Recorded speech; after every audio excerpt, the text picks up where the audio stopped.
tel chian kollo pina iminam bol gama ong kisim mo na hangina eiteng neilelam abal hilo ihun le ihun te aong hilo sep nei vive maswan nei vive lai sim vive na sem vive iminam ma ikhwal nai na tunina hitenga apai khom kem peutunga amasai na hi phunna de nget na kipol na iphoi pak tang ina lungdam ong ko ing ina tunia ikipat na ahang themchik akichian takle atom takin gen nom hang ahang pen kol gama iminam zominam kumpiten om ke china abei saun ZNC ten election ading registration bol na dinga no zominam omloi manina mindang khat pe to na hi keule hi to registration ong kipelo ding hi na chi ai manin zominam omlo hi chi atak takina taren sa te ai zongina radio te panina chongya na tang ko na ani ke hangina kol gama zomi omlo hi achi na na hi ai zongina zomi a om na pen tang lai pek panin ipui pa te zomi anak kichi hi ya anu kumpi te India kolgam tua te hangina zomi chi nana phul zo lo mau hi a phul zo lo khit sa pen iminam hi na akip sakik ding na Reverend sukte how going tul kha zakwa som nga le thum kumina zomi Baptist Convention nana phuta tua panina BBC Burma Baptist Convention nuaya kichian takina kolkum pi jongin athei pi na ahong om khin sai hi tua bana naingan ji lama ichi changina izomi hi na aphulam sak kikli na ZNC hong kipoda tul kha zakwa som kwa kum kitel na leitung bupin athei pi do Aung San Suu Kyi gwal zo na anga tua tung tang ina zong Zomi National Congress ki thei lo chi thada nak ki thei lua ina igama sit tut pha munnia MP tut pha munnia tedim ni suana lam le ton jang kopi huama anga hi tua teng bek et pakina zong kol gama zomi om ngei na anei pau atuam anei piak piak na ngon khat le khat ki ho na mau ki lang na ipui pa te doi biang na ki pan mi a to akibang lo ngei na kip anei minam te i hi na kol gama omin pol khat India zonga a om i hi na tu ni na kol gama zomi om ke yon chi na hiteng sik sanina zomi om hi chi apulak dinga apai i hi toy manin hitengang pai khem pe iminam te arina gal hang ngal liam vive i na kong pulang nom hi tuina i sep ding igen ding inget ding pen kol gama minam neu deidan na minam neu sian swa na be sak na ka dei ke yu hi kol gama biang na lam to kisaya ki deidan na ka dei ke yu hi kol gama zomi om hi chỉ thế pulak đi hiang bahang abiang na vahel se yam chile zomi hi na apulam sak kik pen tul kha zakwa som nga le thum kuma ZBC tu tan pha kumpi na ZBC abei sak ngei lo kol te pa na tayawin taka tu dong aom tul kha zakwa som nga le thum kuma ki pan tua zomi om lo chi chena biang na jong sukhai toy manina leitung bupa Christian gam khem pe te na ngon to jong akisai minam deidan na biang na lam deidan na ai hi toy manina statement ball mang pawina ong sim khening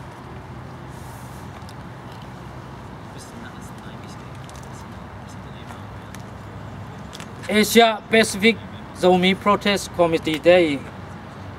statement le demand our statement and demand we the APZPC protest against the ethnic cleansing policy and racism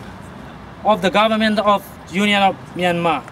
We protest against the statement on the ethnics of Burma that states there is no Zomi in Burmese ethnicity. We publicly condemn this statement by providing evidence and witness that Zomi is not a new ethnic in Burma. It existed long time ago. Even before the World Wars, our ancestors called themselves Zomi. They composed love songs, patriotic songs, and heroic songs, and victorious songs with the word Zomi. Zomi has her own language, culture, custom, traditional celebrations, and religious practice. Those are totally different from others. When the British divided our land and gave to Burma and India in 1947, the Burmese government then named our land Chin Hills. And Chin means basket carriers.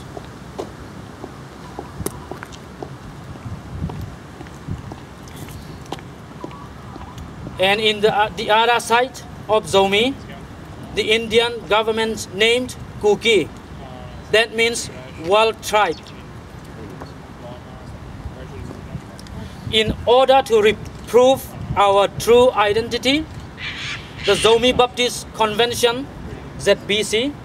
was publicly established in 1953 in Phalam Thong under the leadership of Mr. Sukte Haugo. The ZBC is established under the Burma Baptist Convention, which was a standing member of the World Christian Convention, WCC.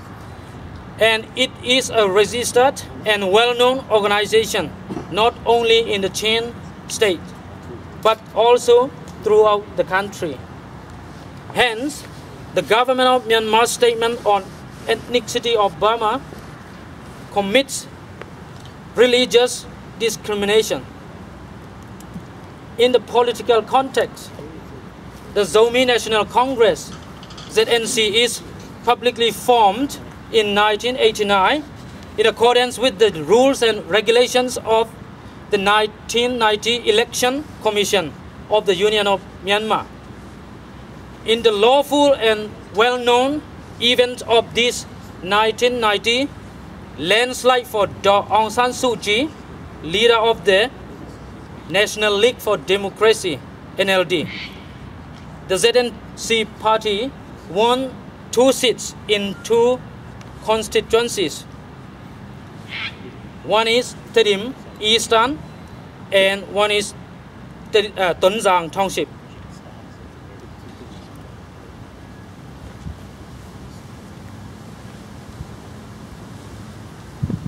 And in the Terim constituency, Pu Jinxian Tang, the chairman of ZNC, Zomi National Congress, won. And in Tonzang Township, Pu Thang Lien Pao, the General Secretary of Zomi National Congress. And therefore, the NLD itself is a witness for Zomi's existence, because Pu Jinxian Tang, chairman of the ZNC, is a selected chairman of the committee representing People's Parliament, CRPP, which stands as a supporter of NLD for 20 years. And the CRPP is a witness as well. Our demand. As the Union of Myanmar is approaching to democratic goals, and APZC demands the following facts. Number 1, the government of the Union of Myanmar should promptly declare that Zomi is an ethnic group in Myanmar. Number 2, the Zomi has the same rights, freedom, respect, and liberty as other ethnic groups of Myanmar. Number 3, the Chin National Front, CNF or CNA, a group of robbers, killers, kidnappers who raped Zomi ladies by gunpoint, must be removed from our land immediately. When we mean our land, that is Tarim Township, Tonjang Township, Chikha Township, Tamu and Kampat, Kali Township and Kaliwa Township. And if the government of the Union of Myanmar refuse to the declaration of Zomi is a tribal or ethnic groups of Myanmar, then the government of the Union of Myanmar should promptly declare that Zomi does not include in the ethnic groups of Myanmar. Then the government should promptly withdraw its authority from the land which Zomi inhabited, namely Tarim Township, Tonjang, Chikha, Tamu, Kampat, Kali and Kaliwa Townships. Then the declaration of Zomi, the Zogam Taupenna, independence of Zoland, can be made. Thank you. Tan to hit chiang ina sep thaman teng sublon nei paina hang ina bang apiang a hi tu ni pai manina kol kumpi na ide inang pe pante china pen ki thei ke ai zona tu ni na Zomi yang chi pen hi ma ya pulak theina nei manina na puita ni lungdam hi ei teng do khelo ina New Zealand ai sangam ten zong amau kyanga kolgam tanjum amoi manina amau zong full support ong piang na ulai ong kha ko hi toy manina tu ni ei teng do khelo na New Zealand na omi sangam te amau zong ki heli chi man khachen thei ding dei hwai saing to chiang ina tu ni na Malaysia zong isangam ten hi bangena na bol ding hi Thailand zong na bol ding hi to hi na ibang hi chiang ina bol khateng ai sun na ngai hi dan le gel ding dan i chu gel dan te sap dan te ki panina dei lo na le hoi sak lo na chi zong om thei ai zong na tu ni na ai teng na hi thei pen i sep thei pen na sem hiang toy manina ai ten hi bang kan sep thei nei lo hiang tu ni ki hel na hang ina Zomi hi na pula khiai manina na kui tak na lungdam wai sai Zomi piang sak pasian ina Zomi te thu pam peta hen amen tu ni na ai teng ki thu manina hi bang ina hi thei na pen pasian in man le ong bol pasian ni za tang man zong hei manina tu ni na Zomi pen mi te maya mai zum pinon loina ikitua tua na ipai na Zomi hiang china ong ding hiang toy manina ivet pi na Zomi chi ding hiang Kwami Zomi alam dang taka pasian ni na ong lap to minam te hi toy manin Zomi te pen ilung sim neu sak ding te hi ke ya ilung sim sang sakina ingai sunna te sang sakina mi te nuya om lovina mi te sang ina niam zaloviang bang yam chi le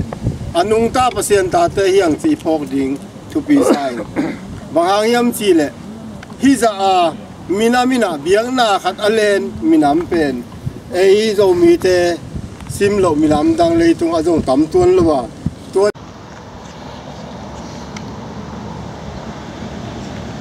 la te za som ni le li na sung aneu khat le ni sunga ei lama to pa hong pang lo bile Zomi ten chita ho hen mi te nong sim chiang in ei te lama to pa hong pang lo bile zete ei chi khom thei diam zete Zomi Association Australia in chita ho hen hi pe ivek pi na gen khom len ka uta ken ei lama to pa hong pang lo bile Zomi te in chita ho hen no ong chi un la mo to khi zo chiang in mi te nong sim chiang in ei te lama to pa hong pang lo bile zete Zomi ten chỉ tao Zomi ten ma chin ya ti tao hen chi tua evek pina pula kina pasian min phat leng ka uta ตัวเป็นไก่หุ่นโซนายเลยของแกนัวมิงเล่ของแกนี่ไงละมาตู้ปลาหงปังเล่าฮิเล่ Zomi ten sika hen. มีใจนงซิมเจียงอินละมาตู้ปลาหงปังเล่าฮิเล่ Zomi ten sika hen. ละมาตู้ปลาหงปังเล่าฮิเล่ Zomi ten sika hen. มีใจนงซิมเจียงอินละมาตู้ปลาหงปังเล่าฮิเล่ Zomi ten sika hen. ตุนียาโซมีเจทุฟ้าองเปียองแกมีเบียกเปอร์เซ็นต์มินทันนางตาเห็น Amen. โดนมีที่ว่าคิดตัวตักเลยอีโซมีอินนาโตที่ว่าอีมีนามาจิงอีลุงโพนาเตลุงคิดตัวตักอินเนคบนาเป็นอะไรอย่างเดียวนะโซมีเตอมปันติปัสเซียนางอีจีนะมาสานหนึ่งเกนว่ามิงอายันสิเลยตาตองเป็กกิปปานะอีปูอีป้าขังจีเป็นโซน้ำหินหินะอาตัวสุงปนะอากิขังสุกสุกอากิขังสุกสุกหินัดเป็นอาโกเตนอาตูจังโซมีอมโลอาจีนะตุกิสายฮิบังอีปูลักเทนะตรงอาตกกิจตัวนะอมเกลฮิบังอเปียงเทโลเรียไอมันนะตัวนี้อังไปมีมาขัดจัดอินะอีโซมีเลยอีนะอีปูอีป้าเตนอันนักเก็บมาบังนะขังทักเตนเกมโตเกมโตนะอีขังซ้อนเตะตรงเชียงนะฮีอีโซมีอีนะอีโซมีอีนะเป็นปุระเดนะโซมีอีนะอติมาอติตุเทนะดิงะองกิเจ็บเตะเทนะดิงะเตะตะกะหากตะกะมาแล้วมุนะขังสวดโตตัวนะไอ้สิบขบยิงจีเป็นมาซาอินตัวกระเด็นมาสับรูปีไปเป็นนั่นนะตัวนี้อังไปขังทักเตะอากวามันเป็นตัวนี้ไปหอมปะเตะอีเลยนี่ก็ขังหันเตะอีง่ายสุดนั่นเองโซมีอีน่ะเลยโซมีอีควงนั่นเองพอเต็งเป็นนักพิจารณาบางสิ่งอาลิมละก็หลายนะไม่ละมันอีกส่วนนะที่บางด้านนะโซมีองค์สิมหมอนักเลยคิดตัวตะกาจิขัดผมขัดสวกาที่บางกิลุงตัวตะกานายสิบขบยิงจีเป็นเบลขังทักเต้นองค์พกต้นตุกันจีนะต้มน้อยนะที่จะจังโตกันหันต้นนาต้มขัดองในโนมิงนักพิวตัวบ้านตัวบางไปตาเห็นนำอีต่างไปมีมาเซ่ผมตัวบ้านตัวบางไปเด็กตาเห็น Amen. ตุนียาโจมีนำฟ้าจีนะโอ้ฮีไลตักฮิเบเฮดิโลวินะมาเลเซียอีจงอินเลยตรงบุปะโจมีเตฮีบางอินะลุงพงนาอินนี่หัววินะงามสงอาอมโจมีเตอกิปันเลยตรงบุปะโจมีเตนะตุนีปันกิปันนี่นะเกยมาเลยกว่ามาปวินะโจมีฮีนะซุมปีโลวินะได้ปีโลวินะฮีหัววินะเกยโจมีนกับปียงฮีโจวันกันเนฮีโจงามักกะขังฮีจีนะอีฮันเจียมตะเก่งตุนีนะนังอูเตียงขังสักเตตุงะงานสอนหนัวมิงตัวมันนี่นะองไปมีมาตัวปันทุฟังเปียเห็นละนะไม้ละมะฮิบังอินะลุงซิมกิตัวนะอะตอนตุงอินะอินี่เสนางอินะเบียกปะเสียนนี่นะมีมาลกินตุงะนางเซมตาเห็นลงดำมึงตุนีนฮิบังอินะนั่งมาจะฮิบังกำสวยนาคนกังะมันนี่นะฮิบังหัวนองเปียอุปเตอหิจงอินะปะเสียนนี่นะฮิไลตะกะอปายิงอินะเกยจงน้องอุปัตมาบางนะก็คุ้มหลงตามินะนั่งขังน้องเตะต่อตุนีเจียงน้องที่บางนะก็คิดสวดใส่มันนี่นะอันตั้งมาเองตัวมันนี่นะนั่งงปะโต้ยกลัวมาปลูกขังน้องเตะเละอิบยักประเสียนตรงะลงดำนะก็โกวีอิโตปันปะโต้ยนะตั้งตอนตาเห็นเป็นตัวตึงโตงานสอนสอบตรงนี้ออสเตรเลียโซมีลุตังดิ้งนะเฮียไปมีมาลกิมเฮมเปียวนุ่มภาษาละเนี่ยวลีนี่นะเวกินาฮิตกะภาษาเนี่ยปีนาตัวจังคุณปีตัวปานมิทนางตาเห็นองค์กิเกนสามาบังอินาเฮียปิลหังเสียบังจีนาฮิโลจอยนะอิมินามอีนะอิมินามเตเต็งมันอตอยสังฮิกิเลอตอยสังดิ้งกวมให้ตัวนั่นว่านังเละกันนะตัวนี้นะอิโซมีขันโตนาดีงี้นะเต็งขุดสงวนนังมาขุดสงวนมานังมาพิลนาเป็นน่าจะเขียนดิ้งเลย นังมาถ้าตังเป็นตัวนี้น่าจะเขียนจะใจนะอิโซมินหำพัดโลงาที่นี่จีน่ะเกินตัวนี้นะองฮันทนมามิงนัตุนนามุนนะนามุนนะกำเพนองกิสับเลซงเตดิมเป้าจิโลยนะโซมีโซป้าพี่บังเป้าแต่เลี้ยงคุยบางอย่างโซเป้ากลัวมีน้ำโซมีอิจิลิงตัวเป็นทุกปีโดยมันนี่นะเกี่ยนงอนทรงตูจังลงฟอร์มพี่ระดิ่งอมฮิเล่ขัดเวเจนเตดิมกิจิเทเตดิมเป้ากิจิเทลาโดยมันนี่นะเอ้ยมาเต็งตูนี่นะลุตังเฮียเกี่ยนไม่หิงไงเกี่ยนเอาปังยังไงเกี่ยนมักกะหิงไงจมโลวินะอีเวกินะมักกะลุงตังเนี่ยนะปีจิงอุหามลุงตังเนี่ยนะย่อยเจนะกูอัดเดลอมเล่ฮิทูเป็นหัวตะไคเซียนเปียเทนี่นะเกณฑ์ว่าอย่างไปเต็งแคมเปียวอันเดียกินอามาสานงานทนหัวมิวเกลอมเตนุงจุยใหม่มายังไงสิฮิโลซอยนะอิโซมีฮินาเป็นนังปิลนานังเสียมนานังทัตังนังเนสามะตุนี่นะอิโซมีเตอีนุนตักปีนี่นะนับปิลนาเป็นตุนี่นะอเปกียนะเฮียนับเปียกหุ่นดีงอาหุ่นตัมปีโตปันนังจิดำนังปีนี่จีนะมาสานองเกนนัวมิวโดยมันนี่นะคงไปลายดีหุ่นเตะหุ่นตัมปีนุนตานะสาวเปียวมาตัวเตสุงะโซมีนาเต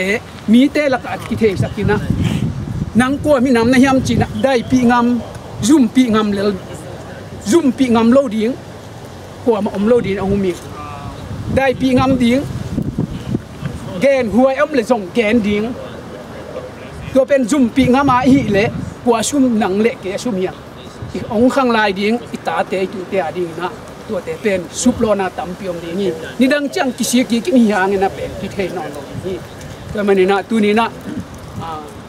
อย่างไปมีเข้มเปียวอีนาบังโซมีอีนาอิสันเป็นก้อยมุนไอตุงซงนะเป็นเบเทโลดิ้งในโซมีอิสันให้มันนี่นะตัวนี้นะตัวลุงตังโตมาละมินุนตาในกาลสวนาขุดกิเลนามาไอ้ฟังคอมตอนตรงนี้ไงนะดูนี่นะเกณฑ์นะถ้ากินนี่เป็นอาหารทอมเลยองเจียดิงเต้าปานทุพาองเป็ดกินตาเฮนอาเมนตอมคัดองตูเต็ดปานินะเขาจะมีเตเป็นตูน่ะฮิจิบังเงินะMP ทุมบังกินเนยเทียนะตัวสุงปานินะตูนองยำเขียนเลววินะฮิเป็นเฮปีนาโตน้องซานเทียดิงูนะน้องฮีปีดีงูนะองทูมิงที่สับออกมากเป้าอย่างเย็นสับIt's been 20 years that Daw Aung San Suu Kyi, our leader of democracy in Burma, she has been struggled for 20 years, and now her work, the result seems has a little bud, a little offspring, but the Zomi's rights totally cast out from Burma. Even though the Zomi National Party won 2 seats in Chin State. Therefore, I do request that the Zomi ethnic must be announced in Burma as an ethnic group of Burma. Hibangina open lolaji hibangina nonga sakkei wale pen kagam nesa ta kamiteu adimadim nong hi pi dinguna tuni ina hibangina ong tumung because of hitanga nesa ta omteng bang chipan pi ding hiam chi khalkha phalam te pen bel kinak pan pi ma ina sanini bangena akhang no teu fa ma lo kwani na tua to ki hu diam muna to ki changin aphoi si ma zong kin ma mau hi ei pen tun them khat atha pan phania hi banga ikum pi ten hi banga ong hi chi na zong zomi te ki hui khomun han chia mun ong chi na zong hi mai the hoi taka ikisi jung ding hoi taka i han chiam ma ding tua ken ong han thon wa ming tampi tak gen wa ma ing ai hangina kanung le ka om na luan khobot ten to tua za ong gen phon ning hitaka Zomi min poina hibangina tha la khop thei hi manina nakpin lungdaming den aung ki gen sa te ma bangina I tun na Zomi hi na te bangja genina ong upaten jong gen sa ma bangina I Zomi sung jong bangchi ton na I zat sang na Zomi chi I tun na chi thei tek leng tuain ina sep na te hi jong ina I vai khat do pewa ong pu zo thei tam mo chin ken ngai suni toy chang ina mai lama jong ikipum khat thei sem nang le nai sep khom thei sem nang a koi muna te tekina thu ki zai na bangcha kipum khat sem na I sep khop thei nang le ma inok zo tu thei sem nang ina makai ten jong ong han chiamina thu ki zai na vai nak pin hom to sem deng chi ke lung na hin te tunin jong bel go Brisbane lampan makai teng pai thei ke na go makai hiloina anung zui dinga ong pai hiongina noi chi dan na mang ding hina hibangina punong pia na hi manin lungdam ma mong chi tong gen mong lungdam mau pen to te chi te lo na bek pina Zomi khom hiang kol gam lama Zomi te pe khelo India lama Zomi nam tuam kwa bang ki gom na Zomi kong su moi om khen tao hi ina ei jong to bang mai na I pau ki bat lo na teng khem pe ben khatai ki gom the na Zomi he na adang tai ki sam non lo tu na Zomi I pau jong Zomi mina ma jong Zomi tu ni na kol gam itale India itale Zomi na pula khena ami om hi chiang ina tu ni nget ma bang ina kol te na kol kumpi na Zomi kol gamam ke ya chi le gam panena thu nei te pai kya ta igamu su ta nang biak ding hi toy na hibang ki thu na han lungdam imaban zom to ni le ong ding te ya mang pan lai tui tom na dina mo thum dong he na be lam pan khat khat ho be lam pan khat ha mo te go siam ma vai mo te on da ni ki pan di mo patuang lungdam hi tunia hong pai dầu xuân dầu tú dầu tá aqua ma peu to ban thu bang pe kim jet ta hen amen tunia hun pha hong nga sak dầu mi hong piang sak dầu mi pasian dầu mi hong nei pasian to pa pasianin min than na pa toy na nga ton tung ta hen amen dầu mi hi na koi ya itung zong in itun na iphak na zotu zota te I Zomi hi na pasianin Zomi ang pian sak Zomi hi na mai zum lak loin mi te laka pasianin hi chiang hong lap sang na hi chiang hong toy san na hangina ki pa kina ang tan pi na Zomi hong piang sak ipasian min than na le wang let na akilang sak Zomi hi na akipak pi ang tan pi pasian minathang sak Zomi ahi ding ina to pa pasian ina itun na nga ma zo suan te zo tu zo ta te thu pha hong pe sem ta hen amen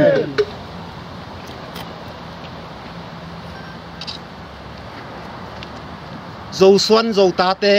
iten na sing noi ngam mual atui akom komin hong dei hong hal manina khokhat le khokhat kinai chik tek nangon jong ipau tom in ikilam dana toy kilam dan na te hangin na ipau te hangin na zumpi lowina ipau te hangin na no tua te no ke tua te chi ikam pau te thu pi ngai sut lo zoi na ipau te hangin na kidei dan na te be sakina ibiak pasien na zomi ang bol zo son zo ta te kipum khat na to hibangina tu ni na kalson khomina ma pang khomina hi ma bangina tu pa kipanina zomi hi na tu le khang son khang tampi donga tu pa pasien ni na a khang to sem zomi nam te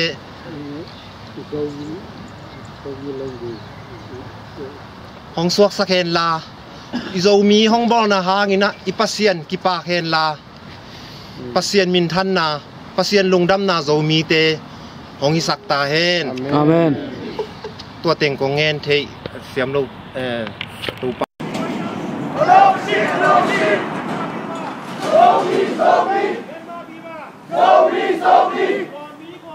Zomi!